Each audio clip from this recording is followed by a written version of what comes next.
угулбай калган жерини бир өзөктүү жерин айтып коеюн. Ошол өтө турган темаңызды план, календар план боюнча негизини даярдап 15 минутка, мына колумду караңыздар, айемде айтчу элек, негизини бөлүп алаканга салгандай ток өтерини гана сабактын негизги өзөгүнү, структура түзүлүшүнү беребиз. Анан ошону өзөктүү жерлерден 3-4 сурооду берип, балдардан, класстан кайтарым байланышты алабыз. Болду. Терең текшерүүнүн жолу башкача сунуштайбыз. Жакшы эшиттиңиздер, муну айтамын. Мисалы, бир география, биология, тарых кайсы сабактан болсо дагы 5-6 сабакты өтүп туруп, анан ошондо бир глава бүтөт.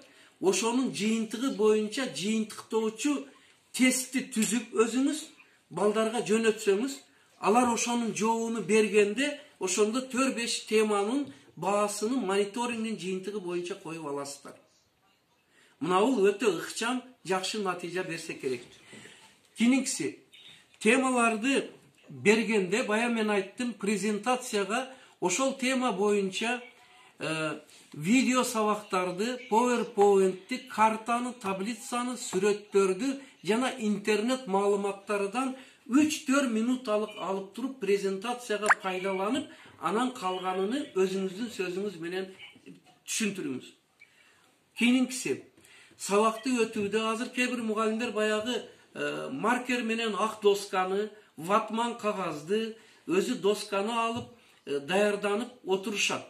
Анан ноутбукка түзүп алып пайдаланышып атат. Ошондой эми чыгармачылык менен пайдаланыңыздар. Андан кийинкиси, урматтуу мугалимдер, окуучуларды толук отургузуп сабакты өтүүгө, мына азыр Гүлсара эжекей соцпедагог тарбиялык завучка айттык, окуучулардын бардыгын тартыш керек. Алар ошол 1 минутта, 1 саатта бир класстын, бир предметтин китебин алып колуга отурушсун. Анан мугалим, мына өткөндө Нарбү эжекей китепти пайдаланып, мындай интернеттен аралык сабак өттү, өтө жакшы таасир берген экен. Ошентип, кайсы жерди балдар окуш керек, ручкаңыз менен көрсөтүп туруп, китеп менен иштөөнү да балдарга үргөтүңүздөр. Кийинкиси, ата-энелерди ошол сабак өтүп атканыңызда мүмкүн болсо азыр көпчүлүгү үйдө катышып, көрүп, баласынын сабакта алышыга жардам берсин.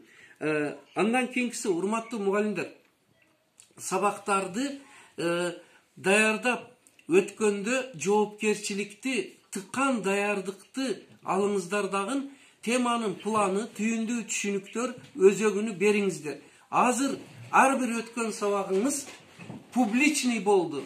Публичный дегени бүтүл ата-эне, эл журт баары сабакты көрүп турат. Илгери бир класстын ичинде сабак өтүп, аны балдар гана көргөн болсо, азыр үй бүлөдө кээ бир өтө күчтүү ата-энелер бар, инженерлер бар, физиканы мыкты билген, финансист бухгалтерлер бар, математиканы мыкты билген, жана башка тарыхты, адабиятты, адабий чыгарманы окуп чыккан, географияны мыкты билген ата-энелер бар. Ошол үчүн мугалимдер эми биздин сабак өткөнүбүзгө дагы коомчулуктун баасы коюлуп калат. Шуну эстен чыгарбастан өтө тыккан даярданып сабак өтсөңүздөр. Акырында министерстводон сунушталган Zoom, Telegram, WhatsApp, бая айткан Билим ТВ, Ай Билим жана башка бардык каналдарды жакшылап пайдаланыңыздар. Кудай кааласа сиздер жакшы бир ийгиликке жетесиздер деп ойлоймун. Жоопкерчилик менен ишти баштайлы эртеге. Ийгилик барыңыздарга. Кудай ден соолук берсин, сактасын.